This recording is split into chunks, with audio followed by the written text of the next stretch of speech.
Signature global 2014 में company ने किया था कामकाज शुरू और अफोर्डेबल हाउसिंग के बिजनेस पर ज्यादा फोकस है। दिल्ली एनसीआर के आसपास के इलाकों में कंपनी रियल एस्टेट का बड़ा कारोबार करती है।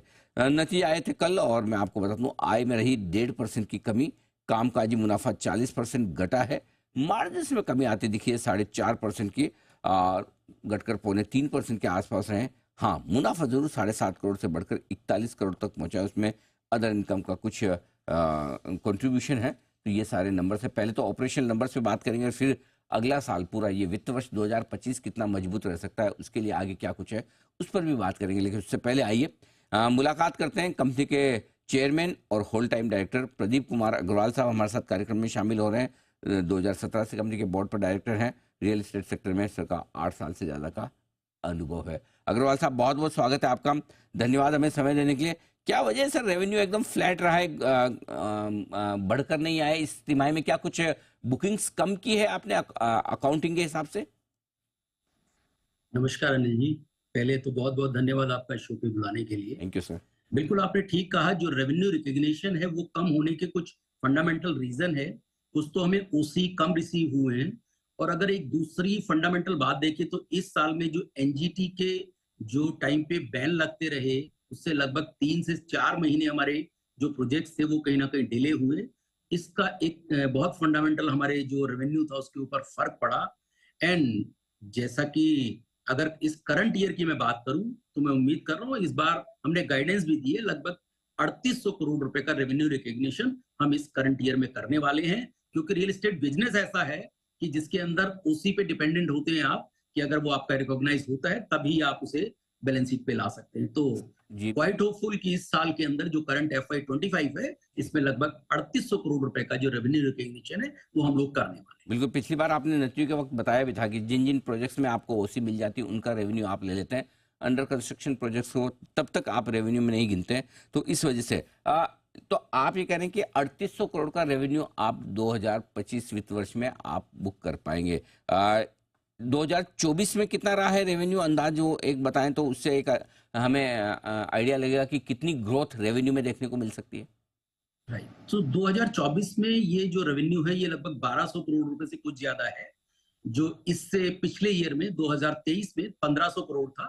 तो मैंने जैसे बताया कि आपको बिकॉज ऑफ ओसी रिसीविंग ये थोड़ा डिक्लाइन हुआ है, लेकिन चिंता की कोई जरूरत नहीं, क्योंकि इस साल में और इससे अगले साल में, हम दोनों साल में, क्योंकि एक ऑलरेडी गाइडेंस इश्यू कर चुके हैं कि लगभग 2025 में और 26 में लगभग 10,000 करोड़ रुपए का रेवेन्यू रिकग्निशन हम करने वाले हैं, जो ऑलरेडी हम गाइडेंस में इशू कर चुके हैं। बहुत स्ट्रॉन्ग गाइडेंस है रेवेन्यू रिकग्निशन का, क्योंकि इस साल आपने 1200 करोड़ का रेवेन्यू किया, आप 3 गुना से ज्यादा का रेवेन्यू रिकग्निशन 2025 में करना चाहते हैं, 3800 करोड़। अब ये बताएं सर, प्री सेल्स, ये इसको लेकर क्या गाइडेंस है, क्या आउटलुक है, कितनी प्री सेल्स की उम्मीद की जाए इस वित्त वर्ष में? तो देखिए, सबसे पहले तो अनिल जी, इस साल में जो हमारा प्री सेल नंबर रहा है, जो हमने गाइडेंस दी थी, उस गाइडेंस से आप ये मान के चलिए कि काफी ज्यादा उसमें जंप आया है। अगर आप ईयर ऑन ईयर की बात करें तो लगभग 112% से भी ज्यादा का हमने जो प्री सेल नंबर है वो ज्यादा अचीव किया है। और दूसरा, अगर हम कलेक्शन की भी बात करें तो कलेक्शन भी ऑलमोस्ट हमारी जितना हमने गाइडेंस दी थी उससे कहीं ना कहीं ज्यादा है, और लास्ट ईयर के मुकाबले में लगभग 67% हमने ज्यादा ग्रो किया है। अगर इस करंट ईयर की बात करें जो FY25 की, तो इसके अंदर हमने गाइडेंस की है कि लगभग 16,000 करोड़ के प्रोजेक्ट हम लॉन्च करेंगे, और लगभग 10,000 करोड़ का पीसीएल नंबर हम आराम से अचीव करेंगे। और दूसरी बात, क्योंकि कलेक्शन किसी भी कंपनी के लिए एक बहुत बड़ा, मुझे लगता है, एक बेंचमार्क है, तो इस बार जो हमारा कलेक्शन है वो मुझे लगता है बहुत स्ट्रांग रहने वाला है। ऑलमोस्ट डबल जो इस बार की गाइडेंस हम दे रहे हैं, तो लगभग 6,000 करोड़ का कलेक्शन इस साल में हम करने वाले हैं। तो 6,000 करोड़ का कलेक्शन भी और प्री सेल्स मजबूत आने वाली है सर। तो ये 2025 वित्त वर्ष आप इतना मजबूत जो गाइडेंस दे रहे हैं, इसकी वजह क्या है? क्या बिजनेस में बहुत मजबूती दिख रही है, या 2024 में आप कम रिकॉग्नाइज कर पाए उसका फायदा मिलेगा, या कुछ बड़े और नए लॉन्चेस भी हैं? बिल्कुल आपने ठीक कहा, कुछ बड़े लॉन्चेस हैं। क्योंकि रीजन क्या है, आप देखिए, अभी एक रिपोर्ट थी रिसेंटली मैं देख रहा था, जिसके अंदर दिल्ली एनसीआर के अंदर लगभग 15,000 यूनिट टोटल सोल्ड आउट हुई है, जिसके अंदर अफोर्डेबल, मिड इनकम और लग्जरी सेगमेंट तीनों को मिला लें तो।